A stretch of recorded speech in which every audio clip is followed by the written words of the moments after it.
From Albuquerque, New Mexico and the Balloon Fiesta, welcome to the GCN Show.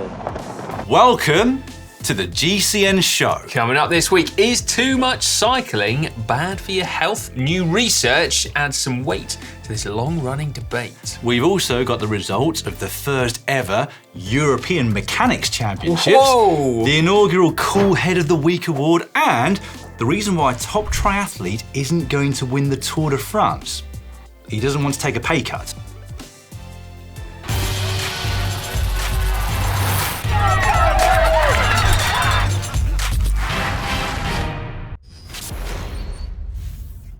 This week, in the world of cycling, we learned that while Tadej Pogačar was winning his fourth straight Il Lombardia, one of cycling's 5 monuments, as part of his near-perfect 25-win year, Tom Pidcock was on the sidelines having been deselected in an almost unprecedented move from his team, Ineos Grenadiers. Yeah, the rumour mill has been working overtime. Is he leaving? Has he been sacked? Is he being punished for leaving a load of crisp packets on the team bus? Exactly. We don't know, do we? No, we don't know. No, what we do know, though, is that Ellie is a bit grumpy. Yes, one of the top cyclocross riders. Did you like that, by the way? I love that, yeah. Thanks, yeah.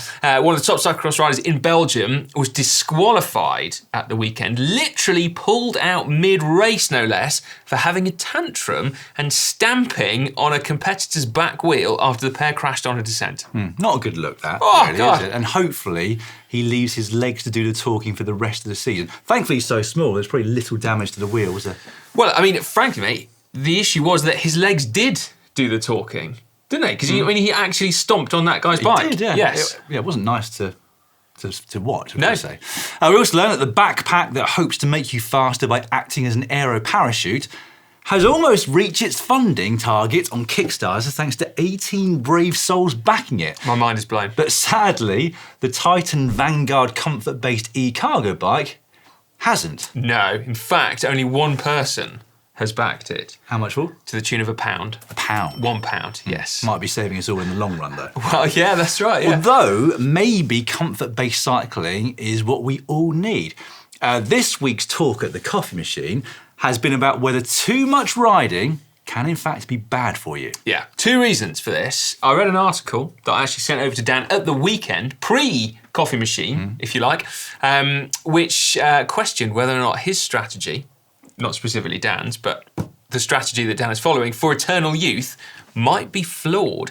Within it, there was a particular point that was relevant, okay? So there was mention of a new scientific paper, which is yet to be peer-reviewed, we should say, which looks at twins and found that people who exercise a lot were biologically older than those who were moderate exercisers. Although, I did read this article you sent over. I don't feel like I'm in immediate danger of the over-exercising part. No, I mean, that is true, okay? Then a second article on Medscape, which looked at whether, in this case, lifelong runners, were more likely to have coronary artery calcium, which can be an indicator of cardiovascular health.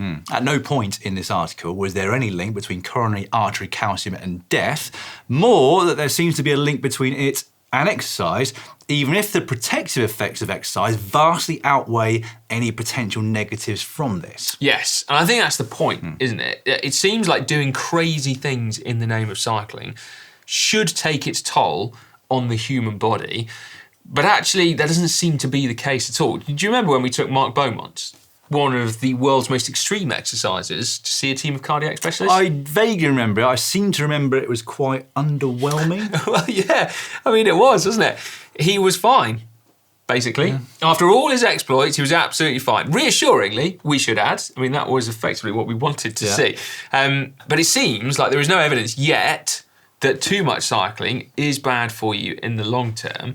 And overwhelmingly, doing any exercise, and particularly doing cycling, has incredibly powerful beneficial effects. Definitely. And there's that now famous study, isn't there, from here in the UK that looked at hundreds of thousands of people which found a link between those that cycle to work and lower rates of all-cause mortality. Yeah, however, there's a but here, isn't there? Because short term, there are potential risks from extreme exercise. So if you suddenly do an epic ride with minimal prep, that can absolutely leave you with an injury, if not, cardiovascular disease or whatever. Well, yeah, we have heard of those. Although this does make me think. You also called me last week to ask if I'd be up for a mega long ride next. I'm starting to be put off that. Yeah, well, I mean, you did say no, I think. What was it? What were your words? I can't imagine anything worse. For reasons of health. Yes. I'm now fine. Well, so I have had a few overuse injuries. Right. Achilles tendonitis after doing the North Coast 500 in 3 days. Remember that? You got ankle injuries. That surprises me. I thought you were the sort of bomb-proof ankles. I mean, you would hope that these bad boys would be bomb-proof, but looks can be deceiving. I got neck pain after further east. That was although thankfully that went away after a week or so. And also I couldn't go up or downstairs, which is the first time that's ever happened to me after a bike ride. Yeah, but that went away after a little bit. Ollie's got wrist pain, hasn't he? A wrist injury? A wrist injury, Was that from cycling? Yeah, to be clear, this came about actually after his epic Monte Grappa challenge, which hopefully quite a few of you have watched. Yeah. And frankly, it's a miracle that it's only tendonitis in his wrist that he's got after that. Utterly bonkers achievement, wasn't it? Definitely. One of the funny things, though, isn't it, about ultra-endurance cycling, we know that half the battle, more than half, I guess, is mental, isn't it? And often you can push through niggles and they don't come back to haunt you. No, they don't, that's true. But then sometimes you get to the end and find that you actually have done something really bad. And I don't know whether you can tell when you're out on the road what the difference is between a niggle that's going to go away again and then one that's going to come back and haunt you for the next 6 months. Well, there are times when you've got a niggle and you step off the bike, that's fine. There are other times when you have a niggle and you step off the bike, like, oh, it's really, really bad. That is true. I think a lot of it's up here. Quite possibly. Yeah, I must be weak up there. I mean, I didn't want to say, but yeah. Incidentally, we got a message from someone who put themselves out of action for 6 whole months because they had lost all sensation in one of their feet, I think it was, wasn't it? That's right, yeah. Having done a all-in-one 36-hour ultra-endurance thing. Yeah, scary, isn't it? Not something that 99.999% of us ever need to worry about, but I think it's worth knowing about just in case you ever need any reasons why you shouldn't do that ultra-endurance event that we're just providing the knowledge, aren't we? Basically, our viewers safeguarded. Anyway, we would obviously, at this point, love to hear from you guys. Anything health-related that you have had after an ultra-endurance ride or repetitive strain syndrome from too much cycling? Or are you the healthiest you've ever been since you started doing endurance sport? Yeah, anytime we touch on this topic, we always get lots of people with some very, very interesting stories and health outcomes and things. Yeah. So get involved, contribute please to this one down in the comments section. And if there is something that comes up, 100% we'd like to investigate it, wouldn't we? And now it's time for Cycling Shorts. Cycling Shorts now, we're going to start with the news of the first ever Bike Mechanics European Championships. It took place at Shimano in the Netherlands, and teams from 14 countries took part. Now, according to the press release, the competitors faced 7 demanding challenges, including, you ready? Yeah. Drivetrain setup, free hub servicing, and hub gear maintenance. Apparently, the final had a particularly exciting task, which saw the Netherlands ultimately beating Italy. If I'm honest, I think the ultimate test for a mechanic would be either a junkyard wreck, or a modern disc brake road bike with fully internal cabling. I'd like to see him tackle that under pressure. I think Ellie-Isabit tantrums might be the order of the day if you got Europe's best mechanics to compete over internally routing some kind of complex aero road bike. Is there a World Championships?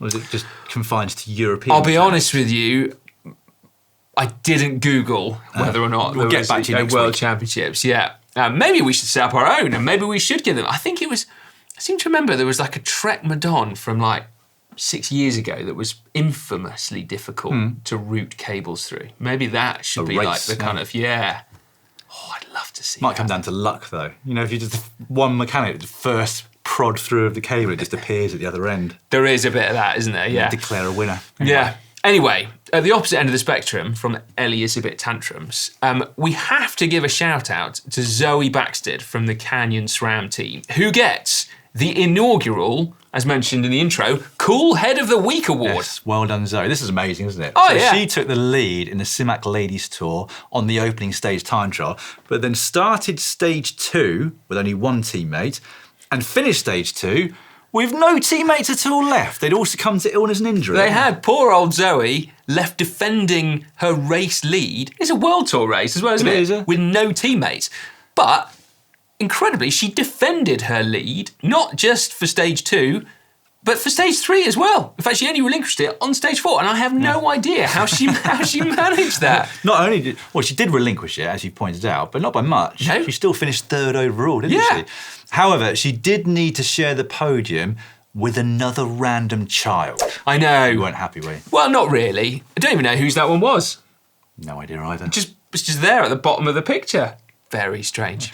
Right, change of pace now, and Arkansas, home to the city of Bentonville, which has not so quietly been investing millions of dollars to transform itself into a mountain bike mecca, has now also launched a network of bikepacking routes. Yeah, so based in Bentonville's neighbour, Fayetteville. Fayetteville? What do you think? Fayetteville. Yeah.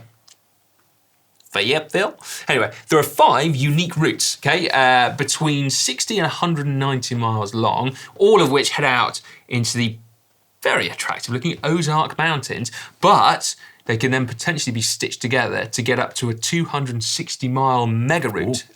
Does it sound nice enough to tempt you out on your first ever bikepacking trip? You could do them all in one ride, couldn't you? No. No. No? No. Okay. Some Zwift news now. I mentioned this in a video a couple of weeks back actually, but Zwift has just launched a big new shake-up of how riders are classified to take part in races, meaning that you can always find a competitive race to ride, but not be out of your depth. It's called Zwift Racing Score. And as well as looking at your physiological parameters like FTP, it also looks at your results, your tactical skill, and your race strategy. Oh yeah, that's it. Yeah, sounds like a really good idea, this, right? So the more you do, the more your score can be refined, either up or down, potentially, but effectively meaning that when you enter a race, instead of being a Cat D or a Cat C, you'll be in a band of riders with similar racing scores. It's from 0 to 999, I believe. Crikey. Yeah. You know where you're at? Yes, because I did an FTP test, and then it didn't look at my archive of Zwifting, but it did look at this FTP test. So I got, I can't remember what, 690 something off the back of and that then one. once it took into account race strategy and IQ, you were down to 200. Basically, yeah. Thanks. No worries. Right, staying in the US for a moment. Staying in the US for a moment. The Lifetime Grand Prix announced the events that will make up the series in 2025, and it is looking a little more streamlined. It is. This is America's biggest off-road series, of course, with a huge prize purse. And for some, this series is the true spirit of gravel. Yeah, oh yeah, it is. Although, we should point out that half the events are mountain bike races. In fact, that remains for next year. There are only 6 events and 5 locations, the final being the Big Sugar double header with 1 mountain bike race and then 1 gravel race on consecutive weekends. Big Sugar being in Bentonville. In Bentonville, indeed. Interestingly, Sea Otter, which I raced this year on Pinarello's Olympic-winning mountain bike, will be a gravel race next year. And then the other major change is they've reduced the number of invited competitors down. Yeah, they have. Hopefully that's not down to budget constraints that are leading to said changes. Well, honestly, I suspect that after the UCI Gravel World Championships a couple of weeks ago, the organisers, Lifetime, are probably not sure what gravel races are anymore, really. They're trying to compete with real gravel, like the kind you find in Belgium. The kind you find at the World Championships. That's it, yeah, proper gravel. I'm pretty sure that is what they are worried about. Absolutely, yeah. Now, back to budget constraints. Yeah. Do you remember the talk of triathlon ace Kristian Blummenfelt's plans to leave the sport of triathlon and then focus on winning the Tour de France instead? We do, yes, all of us do. I remember it. Well, apparently, he's not going to do that now. Win the Tour de France? No. So according to an interview with Try 24/7, it's because he wouldn't make enough money. So, he's just worked out the fault in his plan of winning the Tour de France, and it's that he's not going to be paid enough. It was nothing to do with Tadej Pogacar. No. Anything to do with Jonas Vingegaard? No. Remco? No, none of that. Okay. I mean, he could at least add sock sponsor if he became a pro cyclist. There is that, yes. But, I mean, he would earn a huge amount of money, wouldn't he, if he won the Tour de France? Maybe not beforehand. It would rely on winning. I mean, but you'd still earn a lot of... I don't know the salaries of top triathletes. I mean, I presume he's pretty well paid by personal sponsors, etc. But if you're a half-decent domestique in the modern peloton, you earn quite good money. Well, I actually checked with our triathlete buddies. Oh, yeah? Yes. And James was telling me, well, have a guess. What do you think Blummenfelt's on at the minute? A year, I would say 600 grand euros. So the year before this one, so pre-Olympics, he got 400,000 euros in prize money and appearance fees alone. Oh, wow. Yeah. So add into the fact that he's a Red Bull athlete and I don't know who he's sponsored by, but, you know, he's probably got a lot. Yeah. And he might not be able to get a sock sponsor, but he's probably got a compression sponsor instead. So he reckoned he'd be north of $1 million comfortably. Wow. Yeah. So, you know. Well, we've both been doing some running recently, haven't we? Well, yeah. We've both done cycling in the past, I have. Yeah. Just need to add swimming. I mean, you say just need to add swimming. that is a flaw in the plan. We but did do some swimming in the early days of GCN, you might remember. I do, in yeah. Mallorca. Drowning, yeah. No, anyway, basically, yes, he probably would take a pay cut initially, but why on earth has he only just thought of that now? That does strike me as a little bit like, you know, no, actually, maybe I don't want to do it anymore because I've realised that I'm going to get my arse kicked. Yeah, it feels like there's a pinch of that, doesn't it? Doesn't it? Hack /Bodge of the week now, the part of the show that you at home can get involved in by submitting your hacks and or bodges, be they your own or something you've seen out and about. All you need to do is go to globalcyclingnetwork.com /uploader or just click on the link which you'll find in the description below this video. Right. Ready for the first one? I'm ready for the first. That took ages, mate. Sorry, mate. We're gagging for it. Yeah, Ken Metcalf sent in this, said, as an engineer, for me, a hack should be, and I thought he was going to define it at this point. Who he is, I Some think. people have in the past. Well, kind of. Should be as simple as possible and cheap. Training on Zwift during winter here in Cape Town, and even trying Connor's heat training, I noticed a lot of sweat on the bar tape. Over time, the salt would ruin it. So for about £1, I got 2 soft dishcloths. Raiding the computer box, I used 2 soft Velcro cable managers, and hey presto, I have this. Easy to install, easy to clean, cheap, and no more soggy bar tape. Wow. I mean, technically, Ken, I think you are right in that probably will save your bar tape. But there's a big part of me that wouldn't want to do tough, grueling indoor training sessions with dishcloths on my handlebars. They'd be quite comfy though, wouldn't they? I'd like the towel. But they're sweat. You do get sweaty palms indoor training. But they're like dishcloths. What would you use? Towels? I know I'd use my bar tape and then like... Yeah, but it does get, I mean, the corrosion through salt is one thing, but they just get all slippery and horrible. At least if you've got some sort of toweling. But then it feels like a bike. Take it off and wash it. I don't want my bike to not feel like a bike when I'm doing indoor training. I want to be able to like grab hold of the brake hoods and be like, ah! You still can, look. Well, there you go then. So I wouldn't even hold on to the bit that was saving the bar tape. But you could just wipe your hands on that bit so that they're then dry for the sprint. Well, I'm going to say Bodge. Sorry, Ken, but that doesn't float my boat. Are you going to say hack? I'm going hack, Ken. Well done. Okay, right. Go on then. Let's see if we can agree on this next one from Robert Kennedy. During the pandemic... Robert Kenny. That was a bit of a slip, wasn't it? During the pandemic, I had to keep busy, so I made a bike storage rack using leftovers that I could find around the house. Anyway, apparently someone, potentially us, slated it. So anyway, Robert has had another go. He said, I decided if it's worth doing a bodge, it's worth over bodging. So went to the hardware store, found some house hooks, a flat piece of pine and another shower stand and made this. He's admitted that it would have been cheaper to buy a stand off Amazon.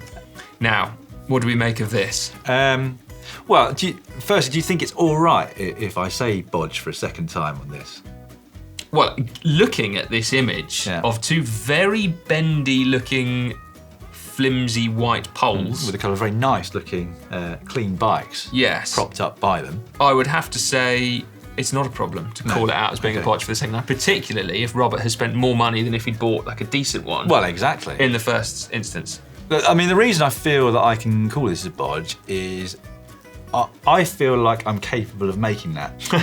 Right, and if I'm capable of making it, it's probably a bodge. I think we all want to see Dan's homemade bike rack, frankly. I mean, I'd be inclined just to drill those things straight into the wall. They look so flimsy. Yeah, they do, don't they? Like, it feels like if you brush past that bike, you might accidentally take the whole lot down. Well, I mean, I'd just be worried. You know, this is something that worries me, even if I just put pictures up in my own house, that just at some point in the middle of the night, I'm just going to hear a huge crash as they come away from the plaster that I've hung them up on.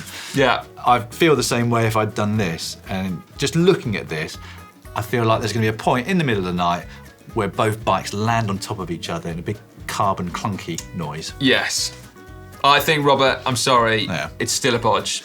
Second time round. Right, double just an bodge expensive bodge. Right, next up, Joe Dagenfielder said, I'm a trail ambassador for a local multi-use trail. A trail ambassador. That's cool, isn't it? That's cool, yeah. Which involves a clean-up of the trail from any trash or tree debris. Since I take my responsibilities far too seriously, I took a couple of cheap brooms and attached them to the back of my old bike. It's not quite 100% efficient, but it does a good job of sweeping leaves, twigs, and tree nuts off the trail. I always get a lot of smiles from passers-by as well. Oh, I'm not surprised you get smiles. They must be looking at you going, what on earth is that guy doing? For those of you that can't see this, Joe has uploaded a video of him towing his brush contraption, which seems to flick the leaves up into the air, whereupon they land exactly where they came from, in the middle of the trail. Well, a bit further up or down the trail, but still on the trail. Yes. To my mind, Joe, this is basically the cycling version of a leaf blower, which is to say a very, very ineffectual means of cleaning leaves. I've got a leaf blower. I know you do, and I don't but in your defence, you have places that you need to blow leaves off where you can't Very go difficult to with get a brush yeah. or a rake or something. But lots of nooks and crannies. Yeah, the thing that annoys me is when I see someone blowing leaves off tarmac on a windy day, and I'm like, what are you doing? Because they're just blowing straight back on tarmac. You could have had a brush and made them into a nice little pile, not made a noise. Oh yeah, on my lawn, a rake. It's easier. There you go. Yeah. On the multitude of steps I seem to have going up a bank on the other side of my garden, leaf blower all the way. Yeah. Yeah. Have you had to blow yet this year? No. I've got lots of different types of trees in the back garden, and annoyingly, all the leaves seem to come off in different months of the year. They start in early September and don't finish till Christmas. So your technique this year is just not to bother until January 1st? Well, I have used that technique once before. The problem was, in those months where they all were falling down, they all gathered like at sides of the lawn and killed all the grass on those sides. So now I have to sort of do it tactically every couple of weeks or so. Really? Yeah, I haven't done it yet. That's tough, isn't it? Anyway. No wonder you haven't had much time to ride bikes. I'm going to say bodge because I'm saying bodge. Just looking at that video, it does look like it's not. It's just moving the leaves to a similar place on the trail, isn't it? Joe, we salute you for your Being a trail trail ambassadorship, but I feel like that might be a token gesture. Right then, last one comes in from Dan.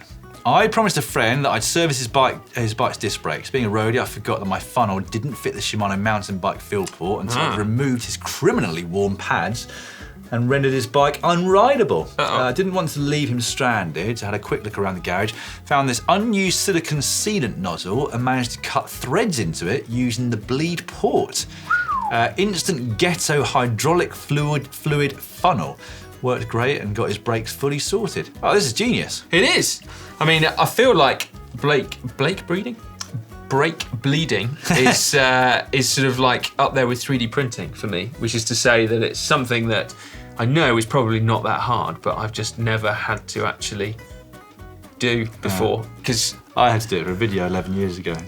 I've completely forgotten how you do it. Yeah, I mean, it's one of those things where like we are in a very privileged position, both of us, haven't we, that since disc brakes have been invented, we've worked at GCN. So yeah, it's like, I feel like now it's a bike shop job for me. Yeah. Which is awful, because it doesn't need to be like that. It can be super easy, can't it? As Dan has just shown us with his homemade setup.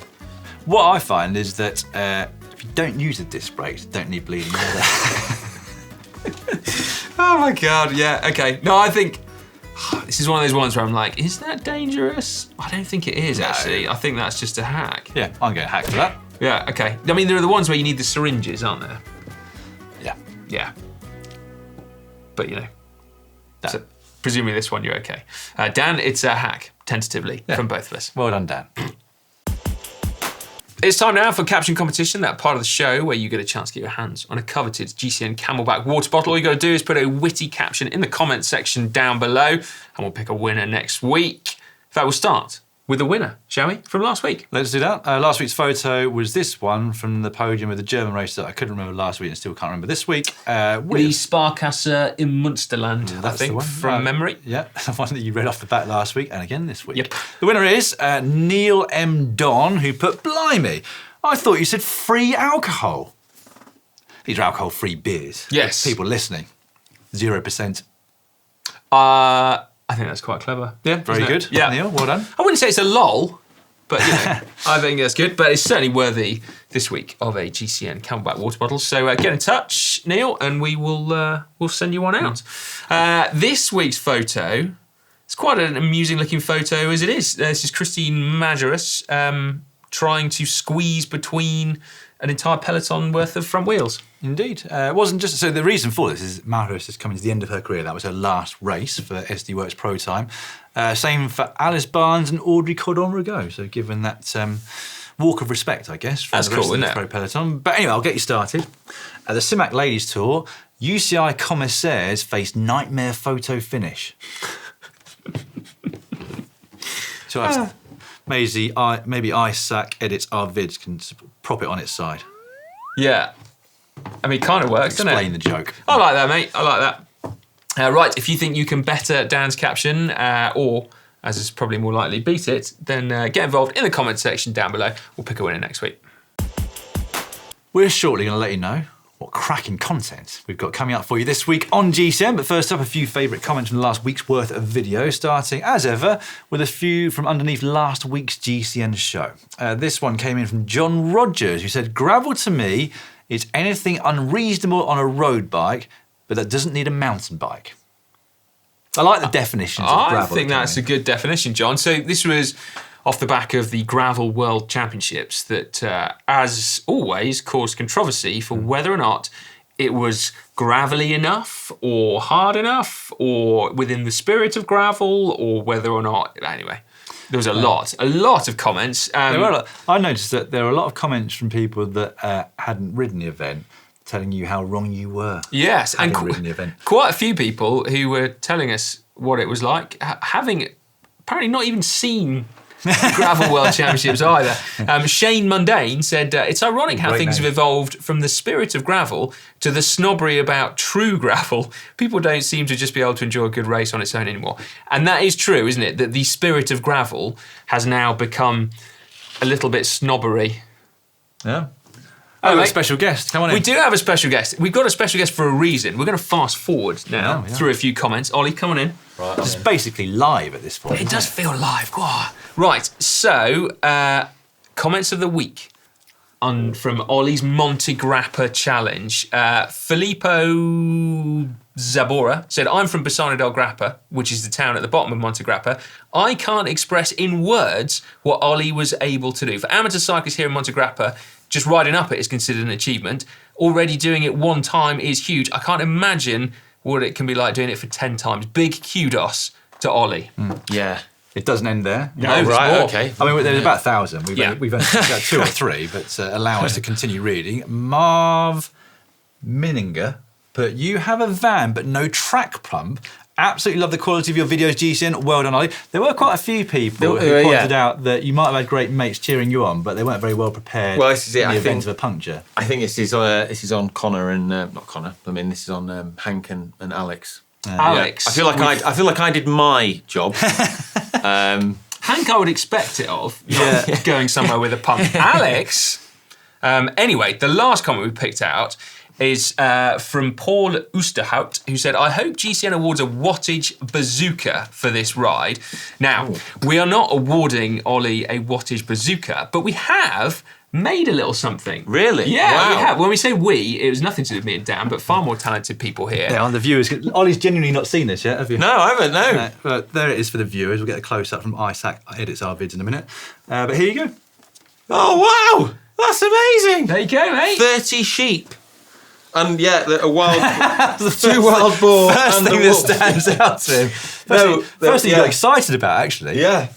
Oh, there's a wolf there as well. Yeah, I did see a wolf, and then I was quite scared. But then Hank came back in the car, and I felt safe again. There you go. You might not have a track pump, but having Hank around when there are wolves. To wrestle a wolf to the ground. Yeah. Yeah, that was good. There was a lot of frogs as well, toads. I don't think we got them. No, but they are in the video. You can see there's a really good close-up shot of a toad. There were a lot of toads on the road. It was really quite weird. There you go. Well, anyway, mate, hopefully that It's amazing. it's a nice reminder for you. Thanks so much for that. But yeah, well done again, mate, because that was serious epic. If you've not seen Ollie's Montegrappa challenge from the weekend, you really should. Put it on your TV. It's one of those, isn't it? It's like, stick it on your TV. Epic ride and epic watch. Yeah, absolutely. Yeah, great team effort, but Ollie, wowzers. Thanks. There you go, mate. Thanks so much. Hopefully you don't get like PTSD or anything looking at that now. Thanks so much for all the comments on it as well. Like the comments on it are like, very like sort of humbling and nice to read. Like such amazing comments and people really enjoying it. So, yeah, thanks so much. How's the wrist? My wrist, which is definitely a cycling injury, Yeah, oh yeah. is getting better. Good. Yeah, I'm Okay. resting it. Yeah. Well done, mate. Thanks. Nice one. Well done, mate. That was nice to see him, wasn't it? Yeah. Right, we're going back to the GCN show now, aren't we? Yeah. So we were talking about the spirit of gravel and how actually the spirit of gravel now for some seems to be the snobbery of gravel. Yeah. And then the last comment I thought we should have on this subject, or whether it was gravel enough, was from Mockle07. From what I can tell, it didn't look like Unbound, so everyone is losing their minds, especially in America. So I think there was a lot of that, wasn't it? When people picture gravel racing, they picture Unbound. Yeah. And that's that. Maybe that is gravel racing, I don't know. Maybe. Well, I guess when the World Championships take place on that course at some point. Maybe never Imagine will. Anyway, that. the comment that you're all waiting for, though, was saved to now. Yeah. From Mockle07. Oh no, Timothy M. Burton. Oh, sorry, Timothy M. Burton, yeah. God, I'm so flustered with Ollie coming in and being so delighted with his little gift. Anyway, Timothy M. Burton wrote in saying, a glockenspiel has metal keys and a shorter range. A xylophone is made out of wood, rosewood in particular, for the nice ones. Timothy, honestly, I'm delighted that you wrote in to clarify the difference between a glockenspiel and a xylophone. So there we go. I feel like I'm slightly richer now for having watched this GCN show. Yeah. So hopefully some of you out there, maybe we should have a few more random little factoids like that people could just contribute. Well, do you know what? I very rarely comment on a video. I just never think to. Like, even if I don't even like them, even if I really like. I'm the same on Instagram. If I really, really, really like something, I might double click. Social media Apart from Scrooge. that, I like it in my own head. Yeah, I am. Yeah, and I'm the same on YouTube videos. But I mean, it's great reading all of the comments. Yeah. But if it was just, do you know what? I sometimes think this about. I went to see a comedian the other night. Okay. And I'm laughing inside my own head, but I am thinking, if everyone was like me, this place would have no atmosphere at all, because I'm just there. Anyway, I love the thought of you just sat there in the audience going like, well, I did a bit of this, like internal chuckling. I did laugh out loud at some bits, but some people are cackling away from the first moment. that's and I'm not amazing. warmed up to this yet. don't be like Dan. We love likes and comments and shares Oh on no, our I love videos. reading them. I love reading No, but them. as in you've got to do it, otherwise. Anyway, don't be like Dan, Yeah. please. Right, what's coming up on the channel for you lots to like and comment on over the next few days? Well, on Thursday, it's GCN presenters Aero Positions getting roasted.